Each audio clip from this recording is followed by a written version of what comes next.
Hey, welcome back, everybody. We are going to be working on that sunflower as promised. So, there are a lot of different kinds of color glass. We have opaque. That's actually translucent. This is an opaque green. We have opaque green. We have translucent green. This one has a little bit of glitter in it. We have a very light translucent green. We have opaque oranges and yellows. This is called yellow crayon, and this is orange crayon, of course. This comes from Glass Alchemy. And when I'm making sunflower petals, I like a variety of shades and colors. So I mix up some of these two colors and I make my own colors. You can kind of see there's various shades of yellowy orange. So I'm just going to mix some of this up in the flame, and I'm going to have it mostly be mostly yellow, because the orange is really potent. You don't need a whole lot of orange to tint the yellow. This is the other thing you learn about mixing colors. It's rare that you mix two colors of equal portions to get what you want. A lot of times it's like, which is the overwhelming color, and what is it that you're trying to achieve? Are you trying to just get a lighter shade of dark orange, or are you trying to get a darker shade of light yellow? In my case, I'm trying to get a darker shade of light yellow. So I am mixing these two colors in the flame, and really it's just a matter of heating and spinning your fingers, trying to keep your fingers out of the torch, heating more of the yellow and mixing it onto the orange. And we're not going to make a whole lot of this because we don't have a whole lot of time, and this stuff goes a long way. So let's stop here and just kind of stretch this out, and we'll see what we got.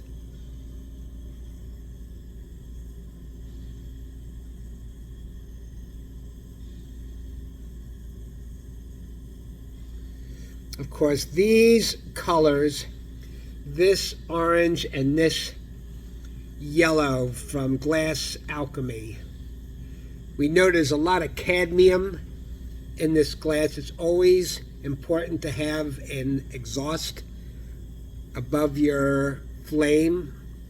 I need to replace mine, actually, but you need to have an exhaust, because when these glasses vaporize in the flame, you don't want to be breathing in those toxic fumes. Cadmium, antimony, lead, these are all different minerals that are inside the glass. So you can see that these are the original colors down here. This is the orange, this is the yellow. And when you get this stuff hot, it does get darker, but as it cools, it goes back to the original color.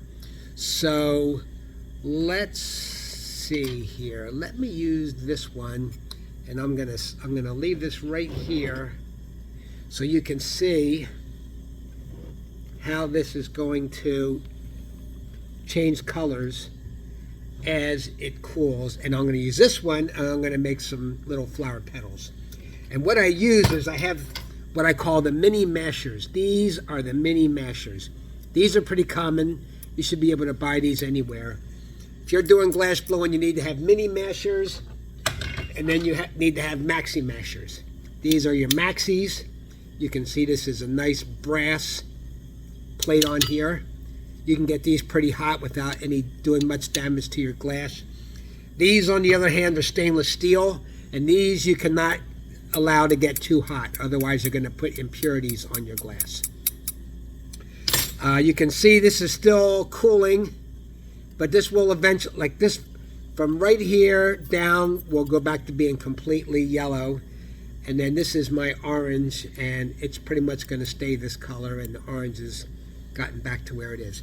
So anyway, what we're going to do is we're going to use our mini mashers, And we're going to heat the end of the rod, and we're going to give it a good squeeze.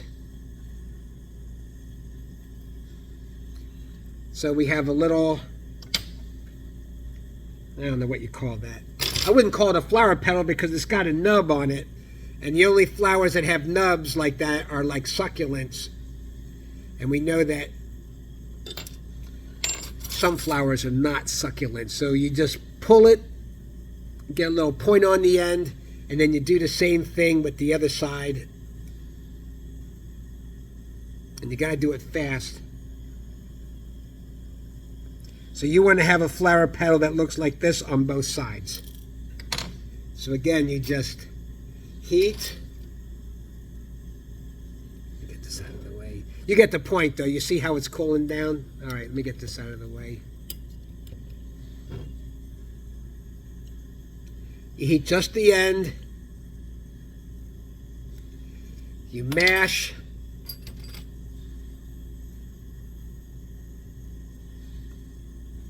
You pull a point, and then you pull it off the rod.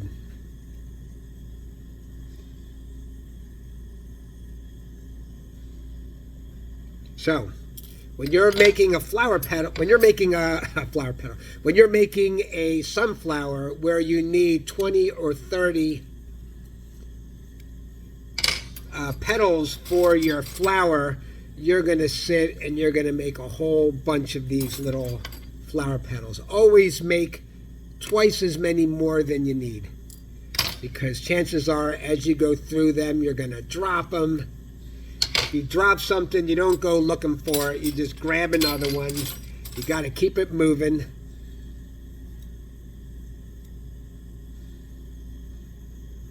If you don't pull this off fast enough, the flame starts to heat that point. When you're talking to the flame, you blow your flame out. That's why it's always good to have a lighter around. Squeeze.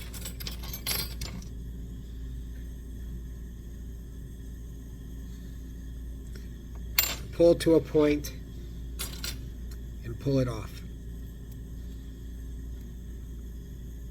Sometimes you have to pull it real thin like that, and then you get a nice point on the end. That's important. Pointy on both ends. All right, let's stop there and we'll move on.